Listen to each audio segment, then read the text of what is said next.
Ngayon, gumawa po tayo ng improvise na lagay ng suman, yung silicone na pang water, ng sealant, ano po, waterproofing. Sealant lang pala, sealant. Okay. So ito po, yan, nalagyan ko na to. Nakalat ko lang po ng konti para tumikit ng gusto. Yan.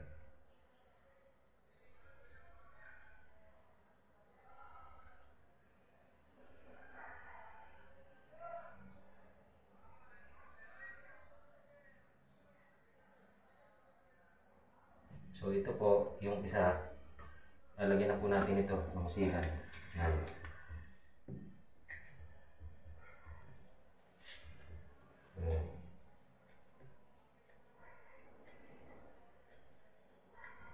Para hindi gano'n makatay. Hindi mo sa kamay yung saan ka nagpapahid eh. So ginawa po natin para dito okay. So okay na po, dadali naman na. Nakalat na lang po natin na dali na konti. Yan, para kapit. Dinidin po natin habang yan natin i-apply. Yan. So dugtungan po ito kaya ganito na pinagaan namin mabuti. Pinatitibay kapit.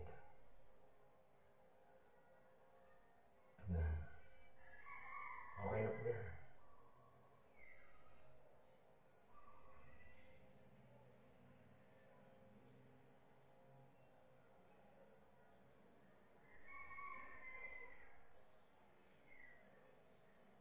Yan. So yung waterproofing na lang po ang i-apply natin.